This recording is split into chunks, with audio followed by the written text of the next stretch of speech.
most special things about what we do in the lecture series is our ability to bring eyewitnesses to you. And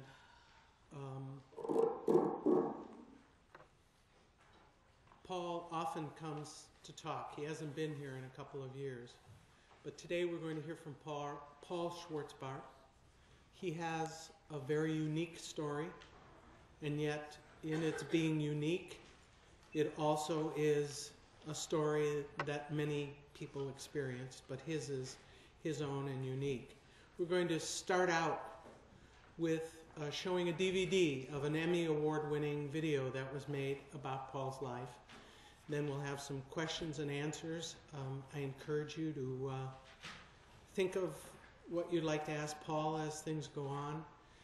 Briefly, by way of introduction, he is actively involved now, even though he's retired, in many, many organizations. Paul was a French teacher for how many years, Paul? 45. 45 years. Are there any French speakers here? Nick gets to speak French. One? Right here. That's it? Nick, that's all? Another one? Where? Oh, bon. I'm a pretender. In any case, I know that also Paul has written his autobiography called Breaking the Silence, and we have some copies here that are available for inscription and also for purchase. So, for $20, one bill, $20 bill. So let's start with the DVD. 2 for $35?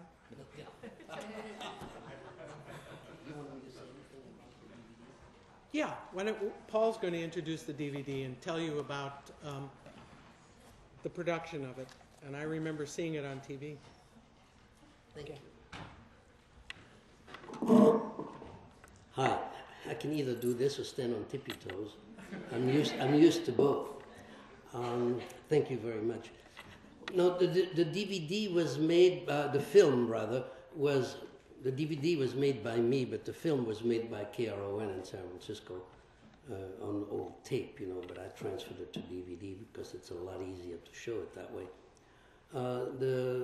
The film was made in 1988, which to some of you may sound like the Middle Ages or beyond. And it was done because I had been asked to go back to Europe, and you will see that in the film, so I don't want to say too much about it. And KRON heard about this trip and asked me whether I would allow them to accompany me. And since the thing was a public event, I said, well, you know, it's not for me to say yes or no, but you do as you please. And so I met the crew at the airport, and then they dogged my every step while I was in Europe. My only safe place was the toilet. And I'm not even sure. But otherwise they were with me all the time, and then what you're about to see is the result. They shot for, I forget how many hours. How many hours? Well, hours upon hours upon hours upon hours, which they then, those of you who are in film will understand. After that, they edited it for several months in San Francisco on Van Ness to get it down to about 52 minutes, which by itself to me is a tour de force, you know, to be able to do that. And they subsequently, the film got 3 Emmys, so it's really a very well-made piece, and I happen to be in it, okay, rather than the other way around. The version that you are going to see was re-edited in 1997. I will still look the same, but they added a new narrator, and they cleaned up some of the color, they tell me, and things of that nature. It's always amazing to me when a commercial station will go to that expense for something that is non-commercial. So, you know, my level of respect for them went way up since I did this twice. So, as was said, afterwards, any nasty question you want to ask, I'll defer to my wife. Thank you.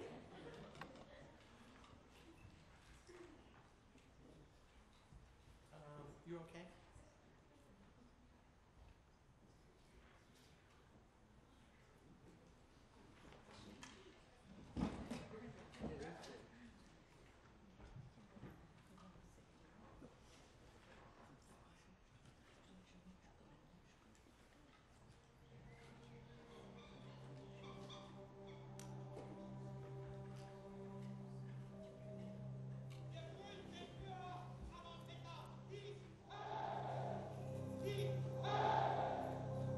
Many of my fellow children, many did not escape and were brutally put to death or tortured. It is beyond imagination.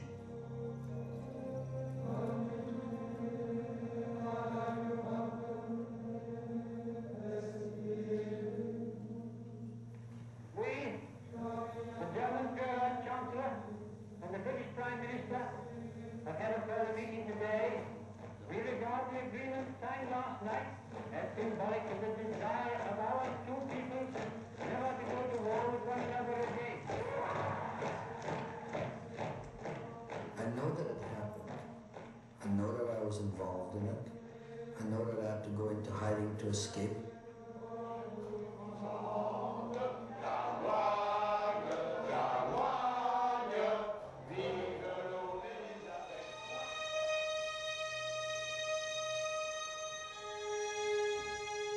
I prayed very hard for my parents, my mother and my father, the teachers and the other children. I prayed that none of us would have to die or be hurt before it was over.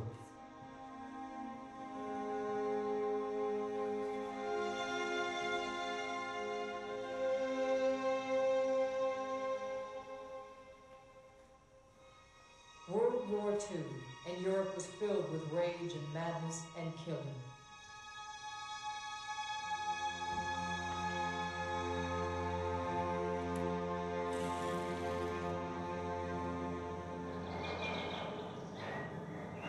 But in the Ardennes forest of Belgium, there was a place of refuge. Tucked away in the small village of Gemoigne was the children's home of Queen Elizabeth. Here, sanctuary was offered to 83 Jewish boys. Sanctuary from the persecution of Adolf Hitler's Nazi Germany and the evil of the final solution.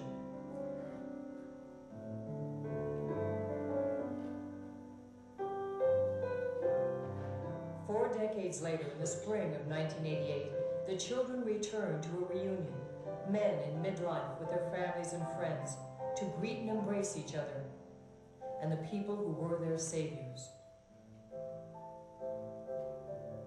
This is the story of one of the children who was saved, Paul Schwartz Parts of San Rafael, California, teacher, father, survivor, Jew. All that he is was shaped by what happened 50 years ago to a frightened little boy when hell opened up and claimed him.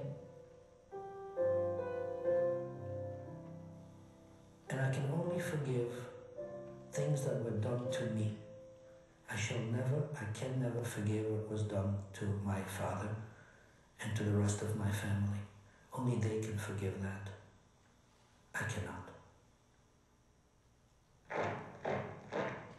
March 13, 1938.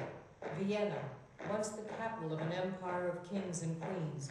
This historic city is now the center of the Anschluss, the Nazi annexation of Austria, and where Adolf Hitler returns in triumph to the land of his birth. It was here as a young man that he suffered humiliation and failure as a would-be artist, and where he began to nurse his hatred for the Jews. It is also 1 month before the 5th birthday of Paul Schwartzberg, the only child of Friedrich and Sarah Schwartzberg. Austria is the land of their birth in a Jewish family heritage which dates to the 1700s. They had prospered in a country where 200,000 Jews not only made their home, but helped to define the culture. The Schwartzberg family is as much Austrian as it was Jewish. Both of Paul's grandfathers died fighting for Austria in World War I. Now, if Hitler can have his way, the 1,000-year tradition of Austria's Jews is to be obliterated from history. One morning, my parents were standing at the window looking rather shook up, and I remember going to the window, looking out and seeing this strange, huge flag, a red flag with a white circle and a strange-looking cross in the middle. So overnight, the Austrian flag had been taken down and the Nazi German flag had been put up with a swastika. And this is how quickly it happened. In Austria's new Nazi regime, the Jews are an enemy of the state. Paul's father had his job taken away, and the family apartment was confiscated and given to a Nazi family. Austria, the land of Strauss and the Waltz, is now a land of violence and intimidation, even for children. Children I'd grown up with, and good friends, so all of a sudden we're wearing the button with a swastika and their lapels and telling me, dirty little Jew, to get off the sidewalk and walk in the gutter where I belonged. The sound of breaking glass gave the name to the night of November 9th and 10th, 1938. Crystal Night, the rampage of terror and destruction directed against the Jews in every corner of Germany and Austria. The Nazi brown shirts were avenging the death of a German diplomat killed by a Jew. When the rampage had ended, the cold November sun revealed over 7,000 Jewish homes and businesses plundered, 300 synagogues put to the torch, close to 100 Jews killed, and 20,000 arrested and deported to concentration camps. In the last days of 1938, as many Jews before them were forced to do, the Schwartz Parts and other family relatives fled their homes, leaving behind everything they once cherished, leaving Austria forever. All because we were Jews.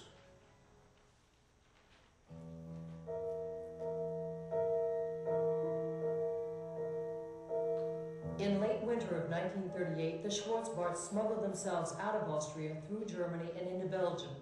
They are in search of visas for the United States. They find a small apartment in Brussels. It is a Jewish neighborhood, and life is hard. I remember next door there was a woman who sold, down below next door, she sold coal and vegetables. And occasionally she would sell my mother some rutabaga or potatoes, or sometimes the leftovers from it, whatever my mother could afford to pay for, but she always managed to cook it. I have disliked rutabaga ever since. I don't think I want to look another one in the face, but it kept us alive. Again and again, Paul's father calls on the American embassy, but the visas never seem to come. Refugees are not able to obtain work permits, but Paul's mother finds illegal work as a housekeeper. As a result, Paul and his father spend many days together. Neither would know just how precious their time together would be. World War II begins in September of 1939. Poland is invaded, and as Hitler's armies rage on, a young boy and his parents in Brussels try as best they can to lead normal lives. The closeness between a father and son grows stronger. I remember an enormous love for me, and which I returned. I remember an enormous love for my mother, which set a marvelous example for me both as husband and father. And this is really what is foremost in my memory. Now, almost a half-century later, in the same Brussels neighborhood, other memories of a past filled with joy and regret are resurrected. The family home in a corner apartment building. Paul, now 55, has not entered this place since his childhood days.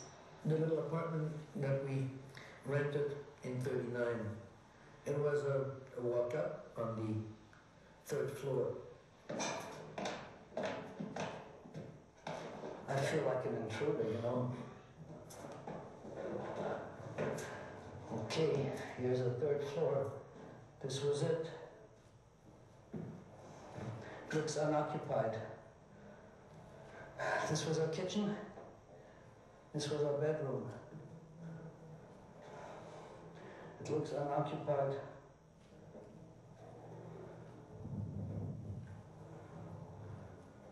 looks like a storage space. Is that really how small it was?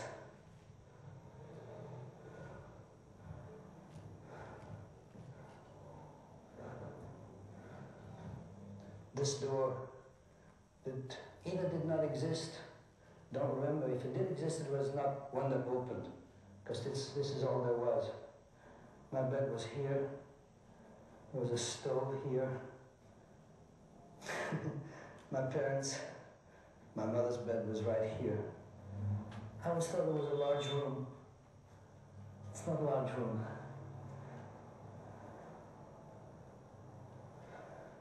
This was our little kitchen. My God, it's small. Stove stood right here. There was, of course, no sink, no water connection. We had to get in the toilet to get the water. There was a large table here. My mother had made curtains for it, so that was a storage space underneath. There were no cupboards of any sort. And that's all. That was the kitchen. Good times up here. Yeah. Wonderful family times up here. I never knew we were small, that we were poor or anything like that. Never really felt that. Good times. I love.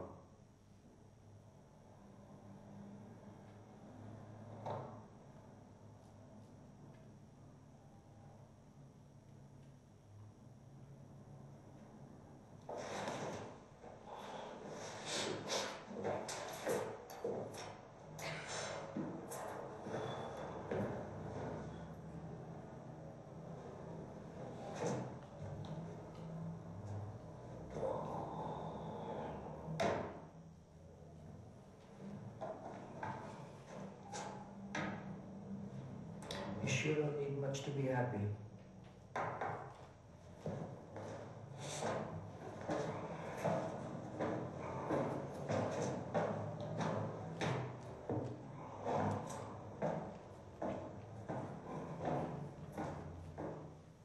In the same September month of the Nazi Blitzkrieg in Poland, Paul Schwartzberg begins the first grade.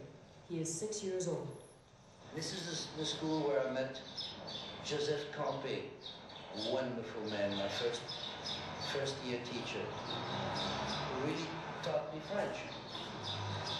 And then when the Germans said that Jews could no longer go to school, he retired. He would not, if he couldn't teach everyone, he wouldn't teach. Every morning on his way to school, he would drop off a pack of sandwiches for me at the house, so I would eat lunch, or so I would eat. And he did that every day. Just a stranger, my teacher.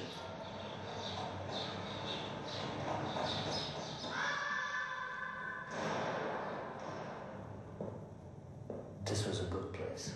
Still looks like a good place. Kids learning.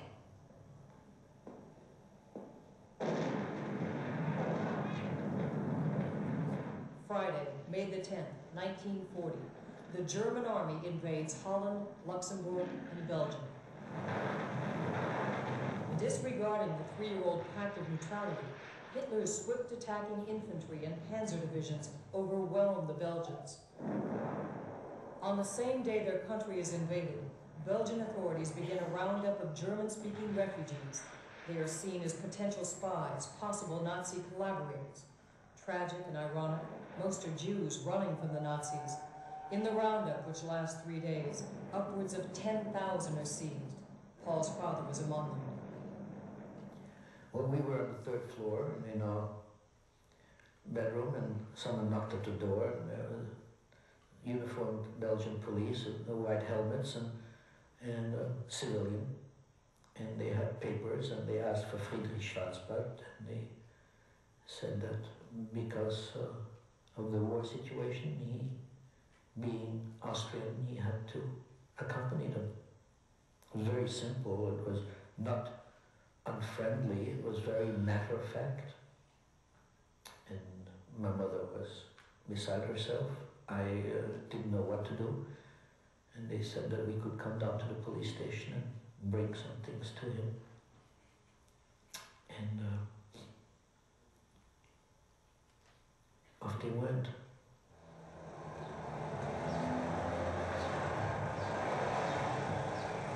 This is what it brought the people on the 10th of May, the Germans, the Austrians, all the people of German origin, most of whom were Jews, but they didn't care. They stuck them in here, and then they were locked up in this tiny little courtyard, bunches at a time. I still see them all standing there, huddled together.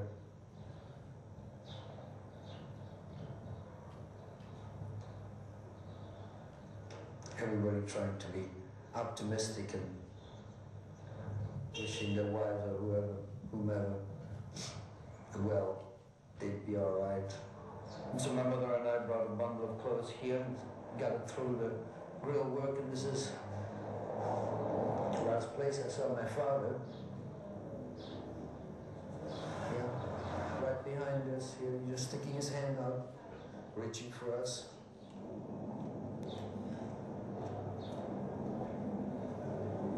It's a dismal place. It was dismal then, it's even worse now. He told me to take good care of my mother, that he would be back, but that I was the man of the family now, that I had to take care of Mutti. And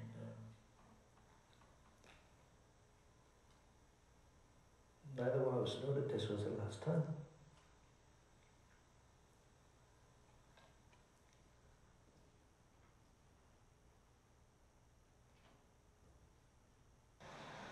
The very day of his father's arrest, on the way home from their goodbye, Paul and his mother meet a woman whose family would become their good Samaritans. My mother went into a Red Cross station to find out if there was anything else we could do for my father, if we could find out where he was being sent and so forth. And as fate will have it, we spoke to a woman named Andre Eckstein. I think she just reacted to the way my mother and I looked. And took pity on us, and I mean,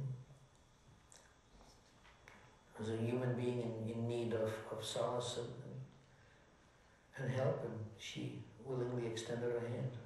Andre Eckstein, realizing the Schwartz Parts are alone and destitute, offers Paul's mother a job working in the Eckstein home, taking care of their children. The husband, George, is an architect. For the next 3 years, Paul spends a great deal of time in their house, and a relationship develops into something much deeper. They were not Jews, these people who helped us were not Jews, which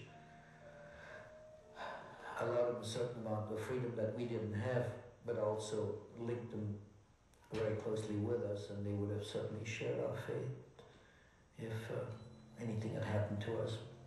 Belgium surrenders 3 weeks after the Nazi invasion, and life for the country's 90,000 Jews becomes even more uncertain and dangerous. In the apartment next to the Schwartz Parts lives a woman who entertains the troops. Which in this case meant Germans and even SS in their black uniforms. And which scared my mother very, very much. And yet we lived with it. I remember sometimes at night she would, the walls were rather thin, and she would put her hands over my ears to protect my innocence. Then come the letters written by Paul's father. He is in the mountains of southwest France at labor camps where the Belgian authorities have sent him. Darling, give special kisses to my child. The first letter is dated June 26, 1940, soon after France falls to the Germans. More letters follow when the family writes back. The Germans censored the letters, but let them go through as proof of their so-called humanity. What survives are Friedrich Schwartzberg's expressions of hope and love for his family. This is what he writes Paul. You are my everything, my sunshine, as well as your mother's and the whole family's.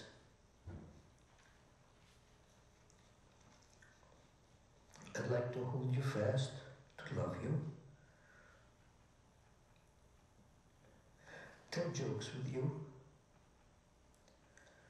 but also, unfortunately, that is not possible, because I'm here. But Your picture I carry in my heart. And my thoughts are ever with you. And there are words of love from husband to wife, words of love between a man and a woman. This is a poem he wrote my mother on the occasion of their 10th wedding anniversary. October 25th, 1941. Around me, woods and meadows and lush green mountains blooming in the sunlight. Everything so peaceful. And then God's wonder. And yet, much, much more beautiful than all of this are you. I should so much like to love you, kiss your eyes, your hands, your mouth so red, and find it so bitter to have to miss being near you. By the summer of 1942, the Nazis are after every Jew in Belgium. At first, a deportation quota of 10,000 is established. Jews are told they are needed for work in the East. But then come the street arrests and roundups. Sent to transit camps, the Jews are often beaten and tortured and put on trains bound for Auschwitz. The first group of Jews leaves on September 2nd. Within a month, all 10,000 are deported. For 2 years, Paul's father suffers in the labor camps of France, where 3,000 prisoners die from brutality, starvation, and disease. Stopping short of extermination, the cruelty of the collaborating Vichy government comes close to that of the Nazis. In August of 1942, even that fragile distinction ends. At Germany's demand, the French hand over the remaining prisoners for deportation to death camps in the East. August 24th, 1942. Dearest city, dearest Paulinka, I found myself going through the train station in Lyon and take the opportunity to send you my warmest greetings and kisses and utmost love. At the first possibility, I shall immediately write again. Stay in good health. God will help. With all my love, your Papa Fritz. Paul's father never writes again. His 99th letter, his last. There are no letters from his next destination, Gross Rosen, or the one after that, Buchenwald. My mother often wondered why nothing happened to us, but I think that she simply accepted it. That's really how life was in those days. A person next to you was arrested and you kept on walking. Someone on the street was shot and you were not. And one was just grateful to be alive no matter how tough it was. And of course it started to get tough really in 42 and 43, and that's when the underground approached my mother and asked her whether she wanted to save my life, which was an interesting question to ask a mother. And if she did want to save my life, she'd have to simply give me up. Paul's mother, now seeing the Nazis rounding up old people and children, talks to the Epsteins about the choice she must make. When the stranger from the underground returns that night, she has her answer. When she was handed that lifeline from me, I think she grabbed it. It seems to me that she had been probably agonizing over the problem of finding a solution of what to do with me, how to save me. Paul is to leave this night. The Epsteins offer him the use of their family name. The destination is secret.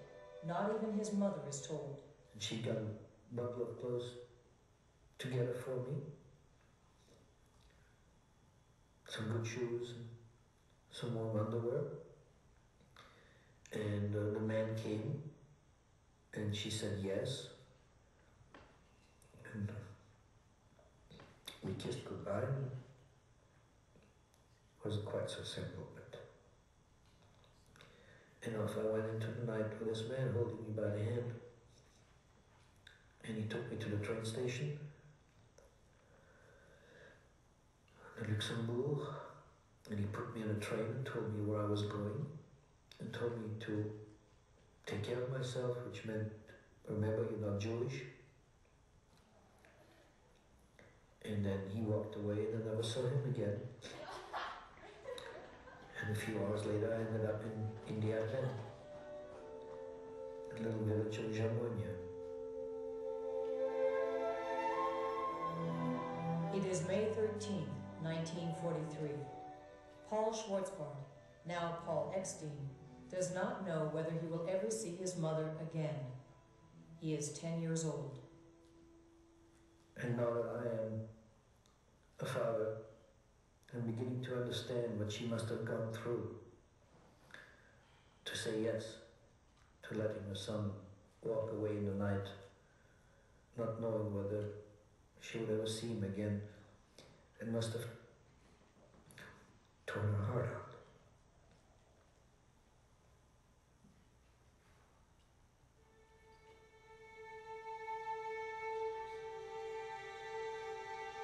Located on the Samoa River, Jamoigne is a farming village of about 1,000 people during World War II, and it is during the war that this 19th century chateau becomes a shelter for the needy children of Belgian soldiers. Named for the Queen Mother of Belgium, Queen Elizabeth, the chateau now becomes a place of secret refuge for Jewish children, a special place in the life of 10-year-old Paul Schwartzberg. I arrived in Germany in the morning and then I was picked up. Hadn't thought about that for years. The Jewish boys aged 5 to 14 begin arriving in March of 1943. They are overseen by 30 teachers and monitors and by a handful of nuns from the Order of the Sisters of Charity. In the morning, we would be having classes with these various teachers who would try to maintain our education. And in the afternoon, we played. We went out in the woods as scouts, and we built our huts, and we had our scouting games. They all learned about getting along, about living with other human beings. Paul becomes a Cub Scout leader. There I was, proud as can be, probably the shortest among them. Along with Paul Joris, my mentor, and walking almost side by side with him, I remember always gave me such a good and proud feeling. With Paul's father lost to him, 23-year-old Paul Joris becomes one of the most important people in young Paul's life. He said that when I arrived there, I seemed lost and very sad, and he talked to me, and it just clicked. And that one person extending his hand to me, I think made all the difference. It made some of the loneliness disappear, some of the fear. I have an enormous love for that man. The home is administered by Emile Taquet, a retired Belgian army officer, and his wife Marie, a couple with no children of their own. Every night she would tuck every and each boy in his bed and kiss him goodnight. And I remember how we waited for Maman Taquet to come out. We wouldn't go to sleep if she were detained until she had kissed us goodnight. The chateau is in a remote corner of the Ardennes forest. German troops are a constant threat. Other safe houses in Belgium are discovered and their children and benefactors arrested and sent to death camps. One early morning in July of 1943, truckloads of Nazis with machine guns pull up to the chateau and begin to search its rooms and hallways. I was so frightened that I wet my bed. We were on thin straw cots. This went right through and dripped onto the floor, where it was audible. And I remember two of the German soldiers hearing it and looking under the bed, and then one laughing and the other saying, this kid just peed in his pants. And they thought very good-naturedly, this was very funny. All they had to do was throw back the covers and it would have been the end of fun. One of the monitors, the one nicknamed Mouton, is taken, presumably to his death. But by some unexplained miracle, the boys are spared. Hiding at the chateau means that Paul must take on a Catholic identity. All the Jewish boys do. Paul is baptized. He takes Holy Communion. He even becomes an altar boy. And believe it or not, I was a very good altar boy, because this was not an act for me. For any of us, I think. You know, we lived what we did, and the Our Father and the Hail Mary were learned, you know, in one session as I listened to everyone repeating it, because we had to utter these prayers constantly. We had to say grace, and I became a very good Catholic, which I suppose is being a good Jew, since Jesus was a Jew.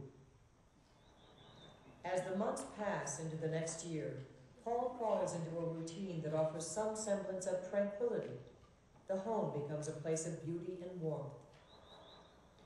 And there is nothing in these walls associated with sadness, whatever may have torn us up inside, had nothing to do with this place. And so as I look at these walls, I just feel peaceful. A landing was made this morning on the coast of France by troops of the Allied Expeditionary Force. The hour of their liberation was approaching. By September of 1944, the Allies are in the process of pushing the Germans back to their own borders. The afternoon of the 8th, soldiers from the American 28th Infantry Division encountered German troops in Joigny. The skirmish extends to the grounds of the chateau. There, my friends and I stood out there with bullets literally whistling by and shells exploding, too dumb to take shelter, not really caring about it. And I think even the teachers, the monitors, were just as much in awe of what was happening and were watching with us and forgot to tell us to get back in. And here came the jeeps with their antennas, which we thought were fishing poles, and the boys got out and stood out in the open, shooting back. By late afternoon, the encounter is over. The Americans move the Germans into further retreat. The village of Joigny is liberated. So is the children's home of Elizabeth. All 83 Jewish boys survive. For what it did for us, it was an immense fortress. A refuge, place of learning, place to grow up. Now 11 and a half, Paul receives permission from Madame Tequet to leave the chateau. On October 30th, he says goodbye, and with hope, his only companion, sets out for the old Brussels neighborhood in search of his mother. She always said that she did not want to give up this apartment because that was the one place where my father knew that he could find her, and I too, after I went away, I would come back to that. And that's why she said she stayed, but she lived in fear throughout the war every minute. On a familiar street, hope becomes reality. After almost 2 years, Paul finds once again the soft embrace of his mother. When I saw my mother at a distance, I recognized her, of course, immediately, and she, me, and we start running toward each other, almost like in a movie. And I was calling out Mutti, which is what I called her. And one of the first things I said to her was, "Oh God," in broken German, "I was so homesick for you." And we just hugged. One of the things she said to me was that, and now we can wait for Papa's return together.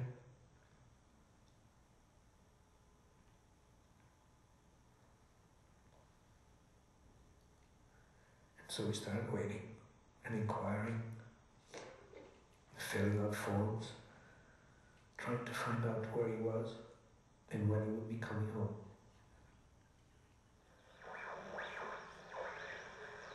There were 2 rows of bodies stacked up like portraits. They were thin and very white. Murder had been done at Buchenwald. God alone knows how many men and boys have died there during the last 12 years. The journey of Paul's father ends in the concentration camp of Buchenwald, where Nazi cruelty survives even while its army crumbles. It is here where Friedrich Schwartzberg dies.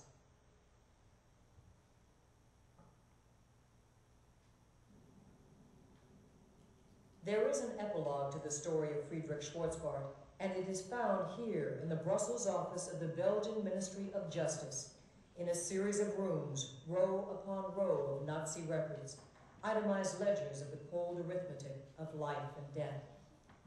These are all of those who were deported out of Belgium. Paul comes here out of curiosity, looking for his personal history in the code books of the underground, but records keeper Claire Barret helps him discover other information. Since 1960, Paul has known for certain that his father is dead, but it is only here and now that he learns how he died. Here's my father. He entered Luxembourg on the 10th of February 45, coming from the camp of Gross Rosen, with his number 124951, and that he died there 1 week or 8 days later. It says died, I always wonder why they don't say murdered. This is so chilling, there are just no words for it.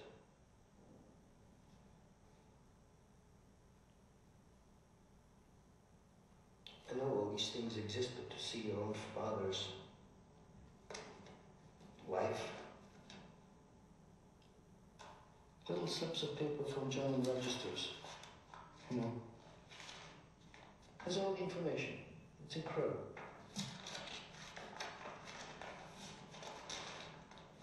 Oh my God.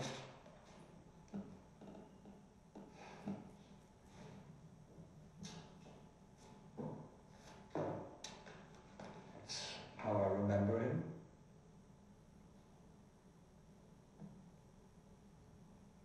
Told us, Marshal, dear Lord, he was part of the death march. Perhaps it says that both his feet were frozen, and perhaps sepsis means that he developed blood poisoning or something. The cold arithmetic of life and death. Friedrich Schwartzberg, tattoo number 124951, died of blood poisoning at 5:30 on a Sunday morning. It was February the 18th, 1945, less than 2 months before the camp's liberation. He was 42 years old. Is there ever a time when I don't think about my father? No, there really isn't. I think about him very, very, very often. He's always with me.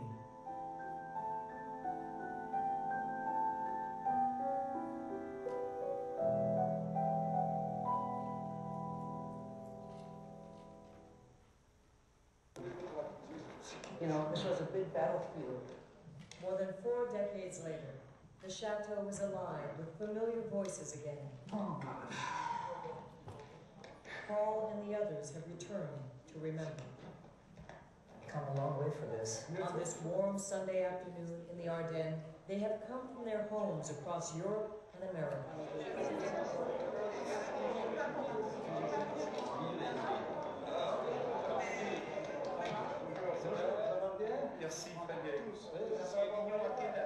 With loved ones, 44 of the boys return for a reunion.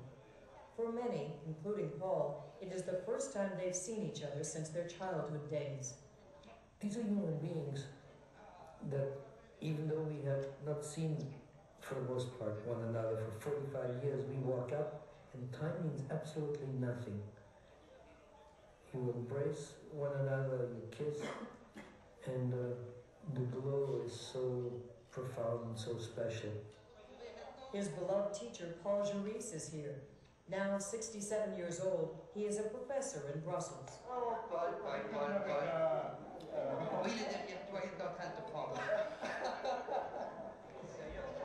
Madame Taquet, now 87 and a widow. And here is Mouton, the monitor who was taken away by the Nazis. The boys all thought he was killed, but he is alive, and he is here. They all return to see each other and hear words that acknowledge the purpose of this day, words that bring back the sacrifice and fear and death. C'est à travers les mailles de ce filet que la résistance pèse. David Inoloki, who organized the reunion, first entered the chateau on his 5th birthday. He says returning today is like finding a family he had lost. And there's no border, no difference between those boys. We are all the same. Little boys say they have grown up now. One of the people who saved the little boys is 66-year-old Andrei Herskovici, a Brussels school teacher in 1942. She became alarmed as her Jewish pupils vanished one by one during the Nazi deportations. Je me rendais pas compte, au départ, je me rendais pas compte pourquoi.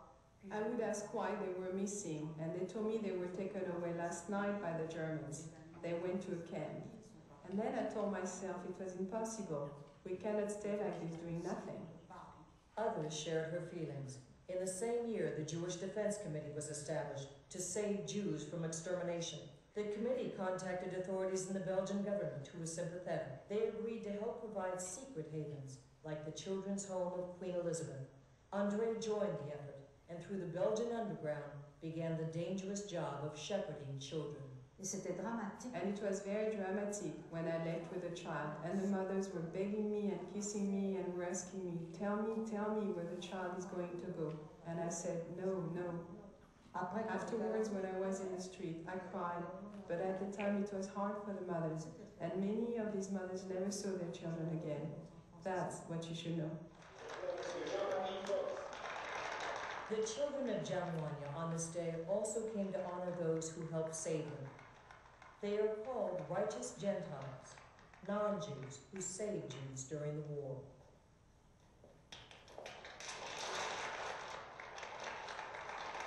Israel's ambassador to Belgium presents diplomas and medals to 31 adults who saved the 83 Jewish boys from the Nazis. Madame Taquet is among those honored.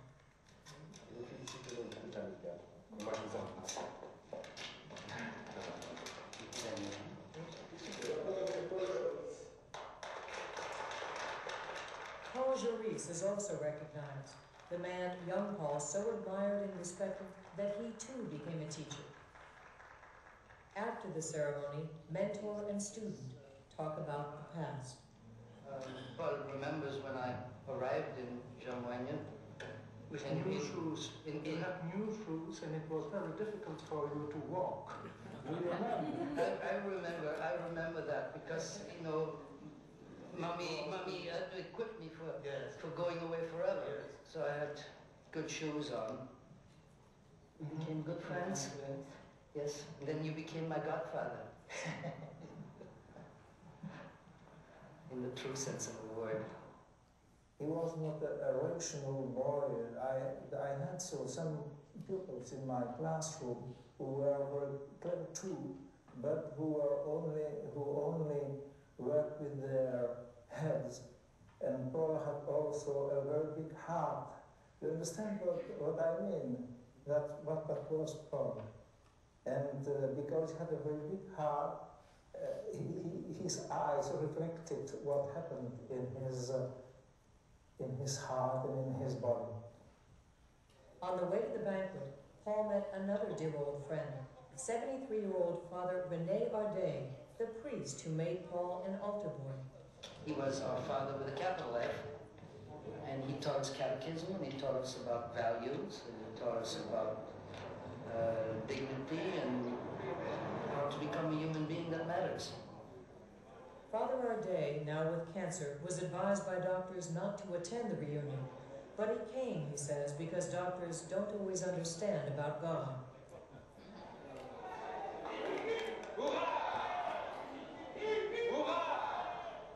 At the final event of the day, 250 people gather for an afternoon of informal celebration.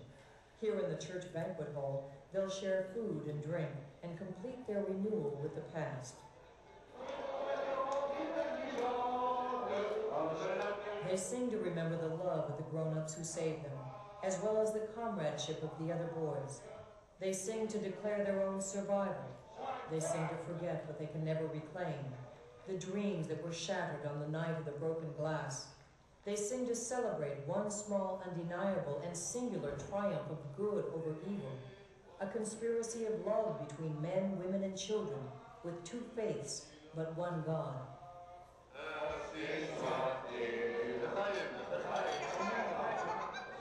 was a Christian prayer, and we sang this, thanking the Lord to give us food for that particular day, and we were thankful.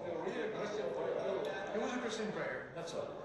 Nous aimerions porter un toast à la santé de Madame Taquet, A renewal of the past.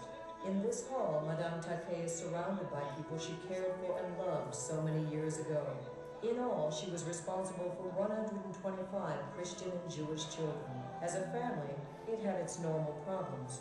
When the children arrived, they brought very little with them, so Madame Taquet had to make certain there was enough food, clothes, proper instruction. There was not much time to always worry about the Germans. Of Paul, she remembers a young boy who was always well-mannered and educated. Madame Taquet and her husband called him the Little Prince. Sometimes I say to myself when I look at you, if the outcome had permitted, you would have been my child. You had nothing to worry about. Nothing would have happened to you. Je m'appelais Jacques Labrec. A renewal of the past. Men who had become doctors, artists, businessmen, husbands, and fathers stand together on a stage and declare with great pride their names, their real names they were forbidden to say while they were in hiding here. Je m'appelais Paul Extin. And Paul pays tribute to the family whose name he borrowed. Andre and George Eckstein are dead, but their 3 children remain close to Paul. My feelings for all of them are total love and respect. They are indeed all members of my family in the deepest sense of the word. As the hours grow short, they look to exchange a few more pictures, memories, details, to discover and to show how it all turned out.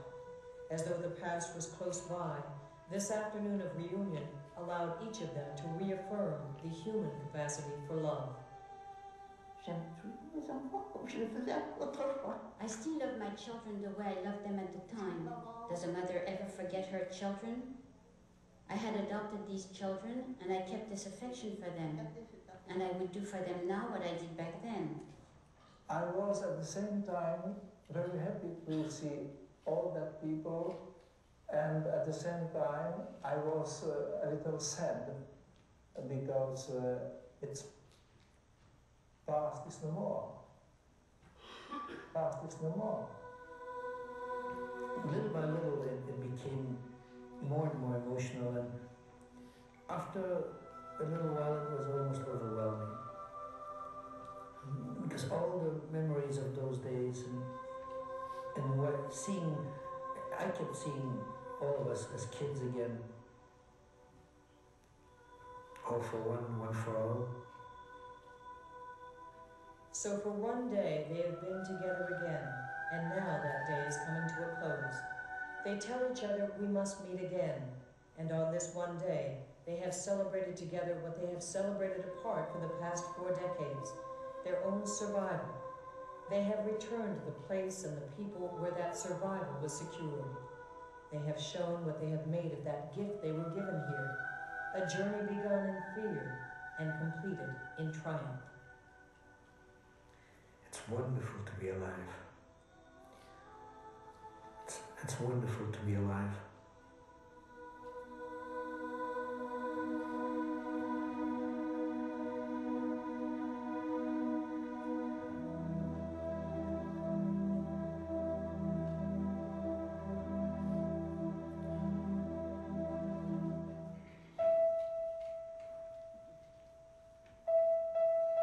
Adolf Hitler's dream of a 1,000-year Reich ended in 12 years.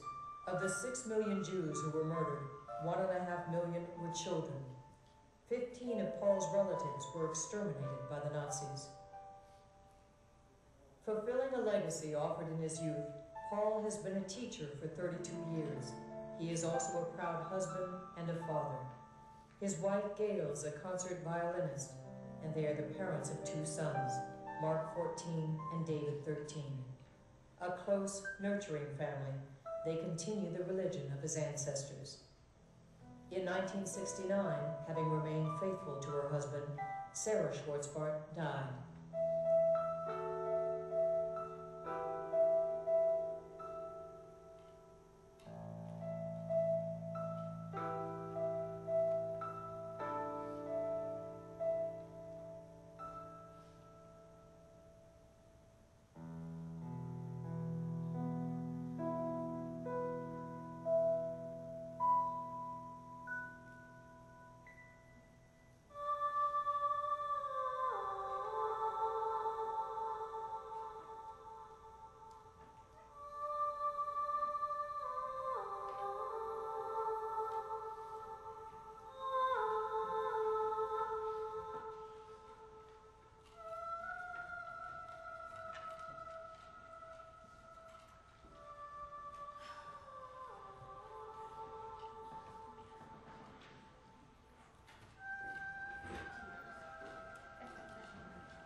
Okay, Paul and I are going to take a seat at the table and we'll entertain your questions.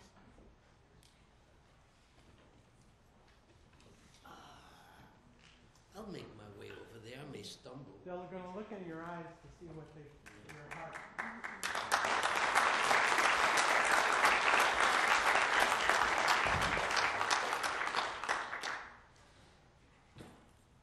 You applauding that kid? He's a pretty neat little kid, I think. I really, every time I see this, I'm just as proud of the kid that I used to be, that this little guy. He had a lot of guts. Not that hard to flat. Is there, oh. Oh, okay. Whatever you say. There we go. Okay. That way it'll be on the video. Wow, technology. Right. So, questions? Now we start with questions. I know that's pretty emotional. Yes? How did you get to the United States? By ship.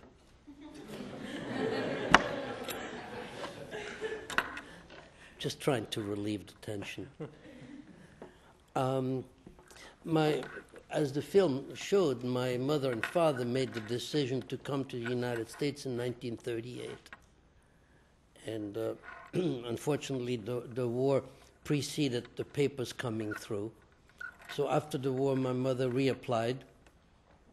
The waiting period in those days was 3 years. So at the end of 1948, we came to the States. Does that answer your question? Where did you come straight to California? Well, the ship went from Le Havre to New York, so I did get to see the lady in the harbor, which is everything they ever said that it is. It's an unforgettable moment. And then my mother wanted us to come to California for several reasons, one being the University of California. This is where she wanted me to get my education. She thought it was in San Francisco, because when you look at a world map, that little separation between San Francisco and Berkeley does not show. And but she insisted. My mother was a very clever lady. She insisted that we not come to California until we spoke English.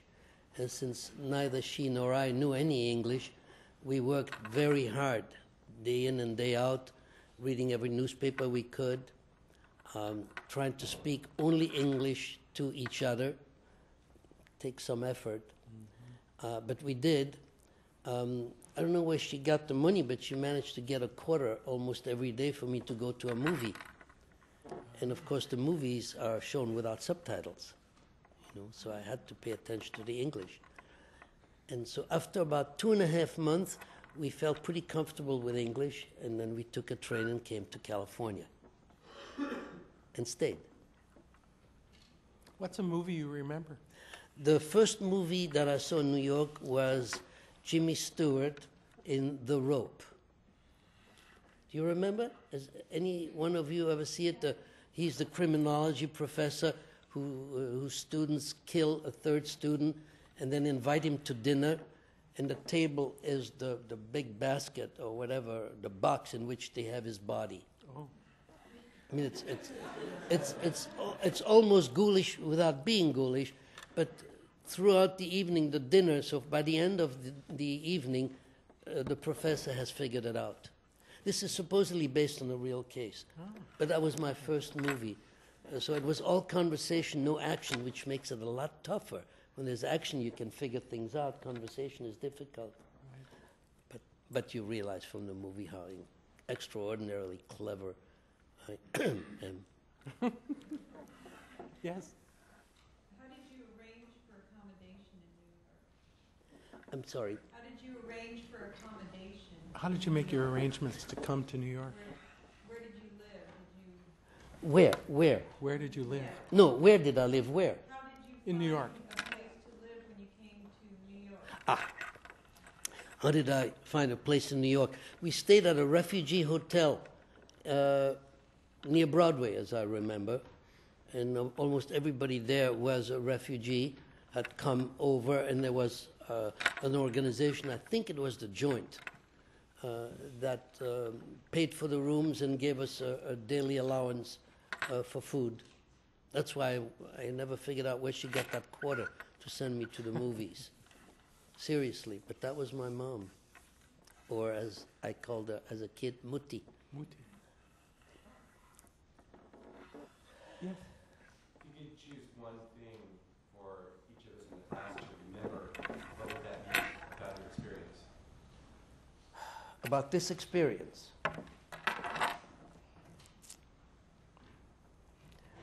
That there are more good people than evil people. And that when you give a person the chance to show their goodness, most often they will. And you realize the profession of most of the people who helped me in the film, mostly teachers. You know, and I'd never put that together like that, but after the film showed, my friends said to me, "No wonder you became a teacher. It was written." And I thought that was a fantastic compliment.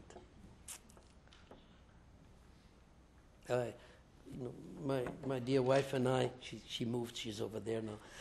Between us, we have 80 years of teaching prior to retirement. My wife retired after 35, and I after 45. And we're very proud of that baggage. What did you teach, Sharon? I taught French and English. French and English as well. And we loved it. We loved being teachers. Still do it. Does that bring up a question? Hans has a question. I wonder, how did your mother manage not to get picked up by the Nazis? Oh, I thought it was going to be a less serious question. Thank you, Hans. Well, that question has puzzled us, of course. There was really no answer, because when you saw me in the archives, when I pulled out my father, she pulled out my father's file, but there was one file there that had all of us from Brussels, and my mother's file was absolutely up to date. Her name, everything else, including the address. The only thing that was wrong with that little card was that it also listed me as living there with her. And of course I wasn't there, you know, when that got... But they could have picked her up like this any moment, and then just didn't. And it's really a question that does come up. Why? How are we to know why?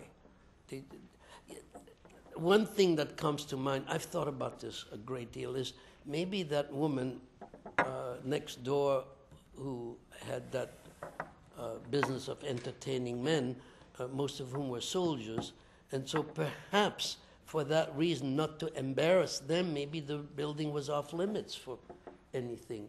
You know, I don't know if, can you see why I would have arrived at that particular, because my mother told me, you know, that once or twice she would be coming up the stairs and a German officer would be coming down. Here she was with a big yellow star.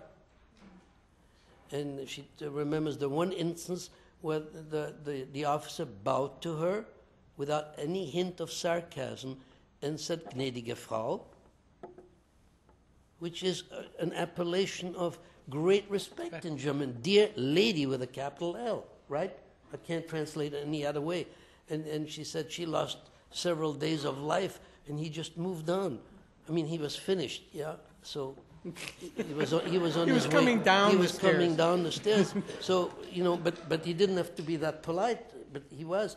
So, you know, I cannot really answer that question better than that, Hans. You know, it's amazing, isn't it? Because, you know, the building next door across the street and diagonally across, those buildings were emptied of any Jews, you know, some of which, well, all three I witnessed. This happened before I went away. Okay, and the one that was diagonally across was a lot of family members. You should know that of these three buildings that I know personally, not one person returned. We were very naive, you know, after the war when my mother said, and now we can wait for Papa's return together, which, you know, is so hopeful. But we were so naive, we thought all of those people who had disappeared were now going to reappear. I mean, that made sense to us, you know. They were plucked away, now they'll be returned because it's all over. It did not happen that way. There are a couple of inaccuracies in the film, which always happens when somebody else writes a script. They said that 15 members of my family were massacred. It was 66. You know, 66, because I went through everything and researched and sent all those sheets to the Yad Vashem. You know, that's the least I could do. But I always talk about my Papa. He's the one, this gorgeous, handsome, beautiful man. So, but I thought somebody was going to say, you know, 35 years of teaching and so forth, but I thought the film said your wife died, right? And she did, and for 4 years I was in abject misery. I was sure life was over, and then this lady came into my life and resuscitated me, and we have been together now a little over 8 years, and I'm as happy as two kids can be. 2 kids. Robert? Paul, I think you mentioned that when you were at the school that you didn't know that any of the other boys were Jewish. Oh, yes. At what point did you discover that? At the reunion? Before the reunion. You know, you understood? Right. Each one of us, I mean, I was sure I was the only Jew there, and I had to protect everybody else's safety by making sure that they didn't discover that I was Jewish. And in 1988, I received this letter inviting me to a reunion of the Jewish boys at the school. I mean, you know, if somebody had picked up a baseball bat and hit me between the eyes, it couldn't have been a greater shock. And you know, my first reaction was, you know, sure, I'm going to go reunite with me. But you know, the letter was quite clear. It had two columns, two sets of names that I recognized, and other names except for one that I did not recognize. It said, you know, the one I recognized was Paul Eckstein, Paul Schwartz Parts. And I realized that all these people, these were their real names, and you know, and I think the film said 83. The figure stands at 87 last time we really counted, which is phenomenal because there were 125 boys at the school, so over half. You know, Madame Taquet and her husband accepted over half the children as Jewish. I mean, can you fathom the risk that she took? You know, I mean, you can only die once, but she accepted death when she accepted the first one, I guess.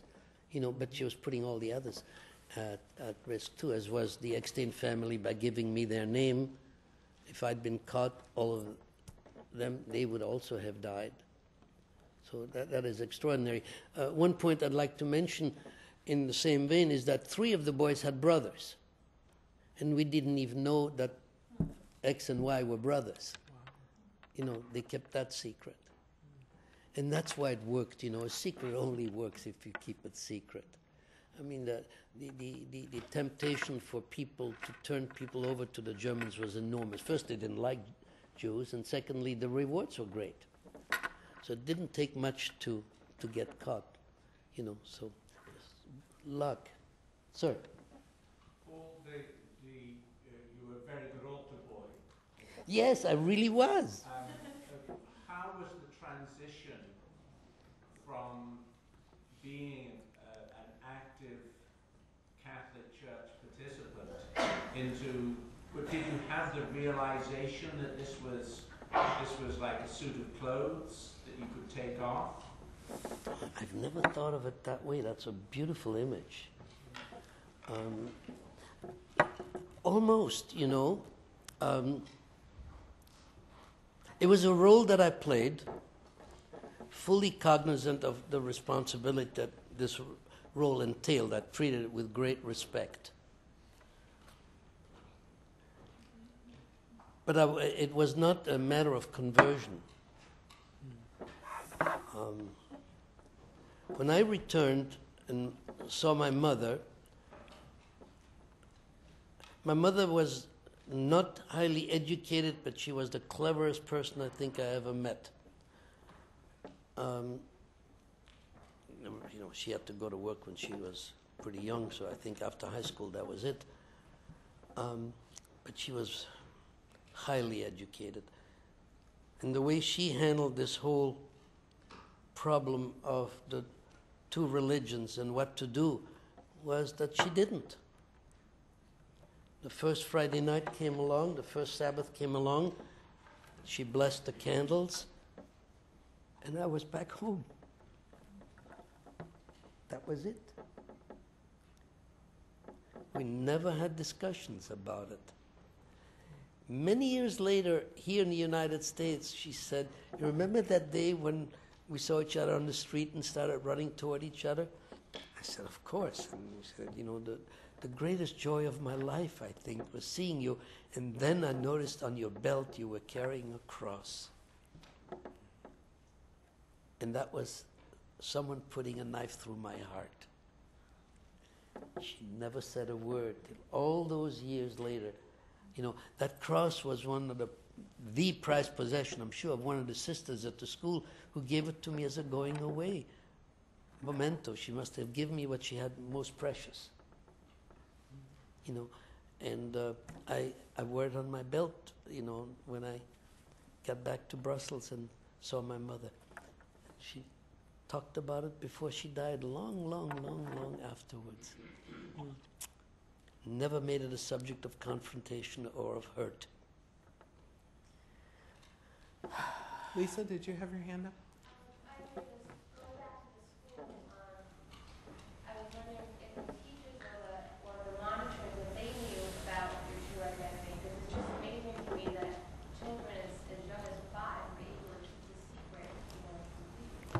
You know, we may have been 5 or 10 or even 14, but we're all little old men. Mm. You know, it's difficult to understand the situation in a different context. And the 5-year-olds you know now, you say, God, they'd never keep that secret, right? But we weren't the 5-year-old you know now. You know, so there is that. There was another aspect to your question. I'm trying to remember the monitors it now. Did Yeah, they know? no, the answer is no. The teachers did not know, which of course helped keeping the secret. Paul Joris knew because he became my godfather, right?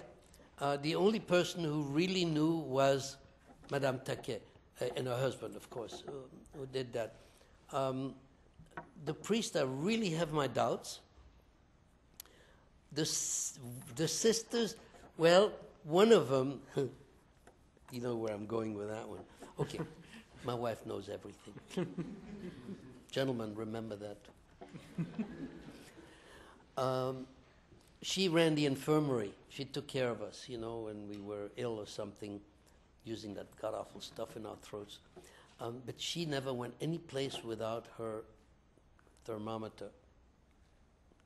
And if we looked askance, or if we looked like we were breathing hard, or anything, temperature. That's where we lost our last vestiges of dignity, because she had never heard of the word oral. 1, 2, 3, 4. Got it? Good. So my question now, not then, of course, was, if she looked, she knew I was Jewish. I'd like to think she was a saintly woman who averted her eyes.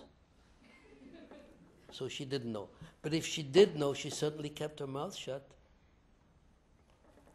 Saintly either way, right? Right. So, wonderful woman, wonderful person.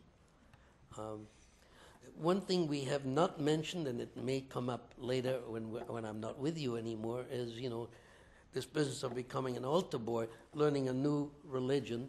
I mean, brand new, and never knew any, didn't even know the word Catholic. And the fact that everything we did was in Latin. I had to learn the Latin. Not necessarily the meaning, but certainly how to say it. All the prayers, all the things that I had to do in serving Mass, Latin, Latin, Latin, Latin. So that was kind of interesting. Do I have a minute? Sure. More? We had to go to Mass every morning, and we had to take communion. I didn't know any of those words at the time. When you're sitting there in church with all the other boys, and the priest is explaining something, he holds up the host, right? Everybody know what I'm talking about? Okay. And he says, "This is the body of God." And then that man eats it. If you are Catholic, you've never thought of that, right? You never thought of him as eating it, of course. But he puts it in his mouth, right? I mean, that was something. And then when we had to go and kneel, and you did it to each one of us, no pun intended, but difficult to swallow. Okay, but the worst thing I remember of that day when he was explaining things was when he held up the chalice, and he said, "This is the blood of God," and then the man drank it. They take a 10-year-old who's never been subjected to anything like that. That's trauma. That is really traumatic. You grow up that way, it becomes second nature, right? And besides, you know exactly that he's drinking wine, But I didn't know any of that. And it sure looked like blood from where I knelt. So that's interesting. Also, how many of you are Catholic? Oh, wow! Hi, brothers and sisters. I say that no matter what we are, right? We're all brothers and sisters. But we're walking down the hall in a row, 2 by 2, and I asked the kid next to me, "Where are we going?" And he gives me that condescending look that one kid's give another kid when he thinks he's stupid. It's Thursday. I said, "Yeah, so what?" "Well, on va à la confesse, you French speakers. We're going to confession." I couldn't say, "What's that?" Now, you all know when you go to confession, you go into a confessional and you have privacy, and only the priest can hear you, right? If that had been so, my goose would have been cooked. Luckily, we didn't have any confessionals. The priest was sitting, Father Varde was sitting on a chair at the end of the hall. We marched by and stopped, and the first kid went up, and when my turn came, I just regurgitated everything I'd heard. Apparently I did a good job. He didn't bat an eye.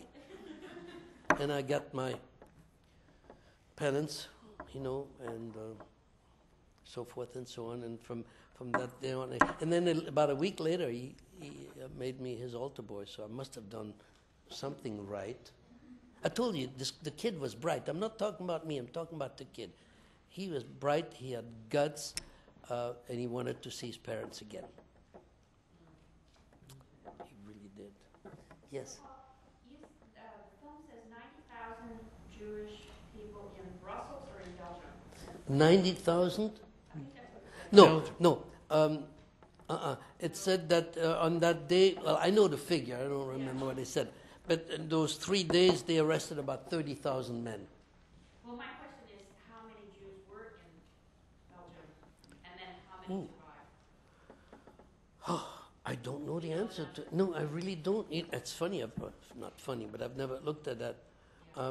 The fact that they arrested 30,000 men, all of whom probably had at least a wife and a child or two, left a lot of people in the lurch.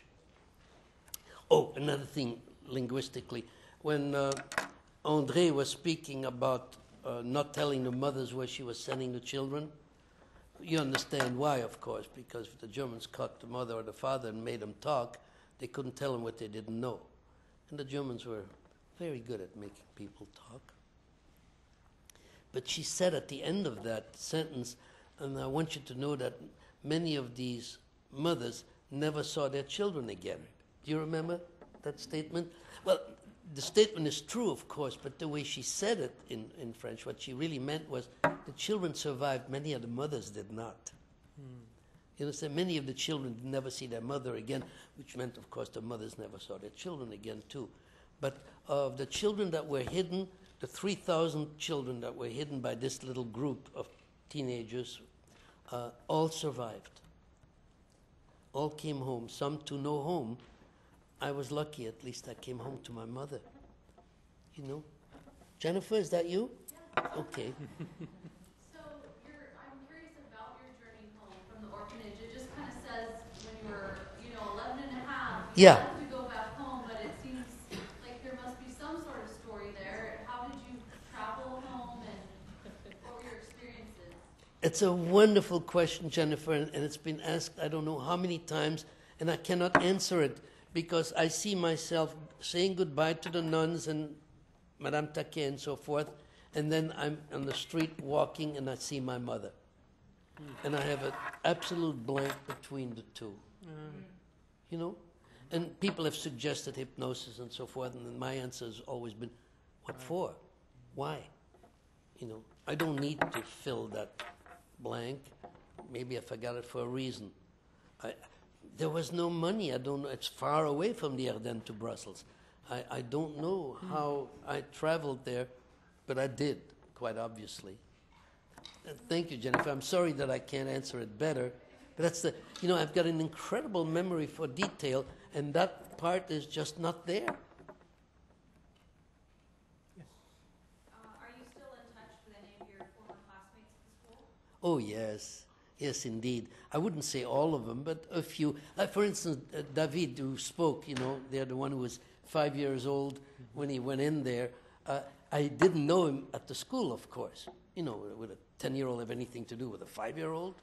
Would the 14-year-olds have had anything to do with me? No. Those were the three groups. But I met him at the reunion, and something just worked out, and we're really fast friends. Best friends, if you will. He comes to visit, I go to visit, we talk, and so forth and so on. Yeah. How many of them live in the States? Very few. So many of those children were Belgian born and just stayed home. They were not all children of refugees. I was. Did you understand when they explained about the school, how they got some of the Jewish children into these schools or what they were? Was that clear to you, or should I elucidate? You don't care, okay. Explain it? Okay. Belgium is a kingdom still today, so therefore it has an aristocracy. And during the very short war, just a few weeks that the war lasted for Belgium, the actual active war, a number of officers were killed and a number of officers were taken prisoner and sent to Germany, prison camps. The aristocracy under the leadership of the Princesse de Merode decided to do something for the privileged children of these officers, dead or prisoner, and to set up some schools all over the countryside where they would be safe from bombings and so forth. When these young people who were trying to take care of Jewish children, and I say young people without putting another label on them because they were both Jews and non-Jews, who did this, and I call them late teenagers because they were all either very late teenagers or very early 20s. These were young people. They went to see the Princesse de Merode, and they said, which took a lot of guts right there, would you accept a few Jewish children among those privileged other children? And she said yes, but it's at the discretion of each principal, of each school. And that's how it happened that Madame Taquet accepted 87 children out of 125. You know, incredible. You know, so there are saints, right? I mean, or whatever label you want to put on them. And there are miracles, right? I mean, the boys and the teachers standing there in the middle of this pitched battle and not one of us even getting a scratch. Wouldn't you call that a hand held over us somehow? I mean, there's no other explanation. I mean, I'm talking about bullets and explosions and mortar, you know, all the things. We were right in the thick of it. Nothing happened. Germans were killed.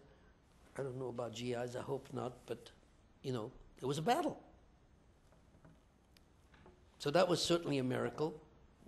We didn't think about it much. The other miracle, which I'd like to mention to you, because you may get a kick out of it, was everything at the school was discussable.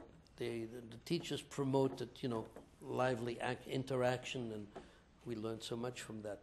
The one taboo point of discussion was the war. The war was not to be mentioned, ever. So when we went out there in October of 1944 into a battle, and these jeeps came in with these white stars, and we were told those are Americans, to us that was a miracle. Because we did not know that they'd been there since June, that they landed in Normandy, that they were making their way across. We thought, rightly so, that they just dropped from heaven. It's beautiful, isn't it? Childhood innocence. Yeah. We can. How and when did you decide, if you did, to share this part of your history with your children? Oh, as soon as they were able to. Did you understand the question? How early or how soon did we decide to share these facts with our children? As soon as they were able to comprehend. You know, you didn't sit them down and say, no, you got to listen to this. But little by little, they were told everything. As a matter of fact, that brings me to the next point. When the film came out, David and Mark watched it in their own room, and they let their mother and me watch it on our own because they figured, of course, rightly so, that somebody would be sniffling. And afterwards, David said, and you saw his picture, you know, how young he was at the time, he said, you know, I knew the facts because you told us over the years, but now I understand the chronology. Pretty bright, my son. You know, that young man, that young David, is now an officer in the U.S. Navy, has a degree, is a nuclear engineer, and all these things. And one of the proudest moments of my life was at his commissioning, was handing him his sword. So as someone said, I forget who, a friend, come full circle, you know, from the victim to the protector. It's beautiful. And Mark is getting married in 2 months. So we're looking, David has 5 children, so we're grandchildren 5 times in spite of our youth. And we're looking forward to Mark and Catherine and their child or children. Yes, sir. Thank you. Thank you. An acquaintance of mine, also a survivor your age, has a similar story. And the thread of his story was luck. So, oh, yes. Lucky, things just went their way. No yes. explanation. Would you say that's... I would totally, completely, absolutely agree that luck plays an enormous role. You know, running into Madame Extain at that Red Cross station after Papa was taken away, and she giving my mother a job, and then telling my mother to let me go and giving me the name, and running into Paul Joris, and one thing after the other. Oh, definitely, sir, I would say that a great deal of luck. For those of you who would like to see the ultimate true story of luck, you might want to see the film Europa, Europa, which is just one significant experience of luck right after the other. Okay. It's lucky that we're here, isn't it? Yes. And we're lucky that we have you, Paul. So thank you so much. Thank you.